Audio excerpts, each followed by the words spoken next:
Ms. Pico, ang Land Bank po, malaking ireremit po ngayong taon. Can you tell us more about this, ma'am? Well, last year we earned 11.7 billion. So we're supposed to remit at least 50% of our dividend to the national government. So this year we're remitting 6 billion.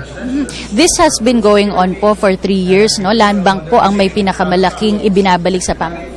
Yes, for the last 3 years, we have been remitting the biggest dividend to the national government. Ano po ang dahilan nito, ma'am? Bakit po ganong kalaki yung naibabalik ng Land Bank sa kaban ng bayan? Well, kasi it's really based on the net income. Kung ano yung net income namin, at least 50% of that we give to the national government. So, malaki kasi yung net income ng Land Bank. So, malaki rin nare-remit namin.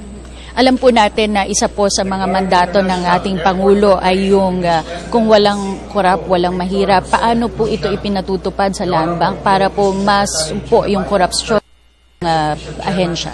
Well, marami kaming risk management. Yung risk management namin ay malakas, maganda. Yung internal controls namin at saka yung corporate governance is very important. That's why we earn a lot every year. Maraming salamat and congratulations po sa inyo, Ms. Hilda Pico, ang President and CEO ng Land Bank of the Philippines.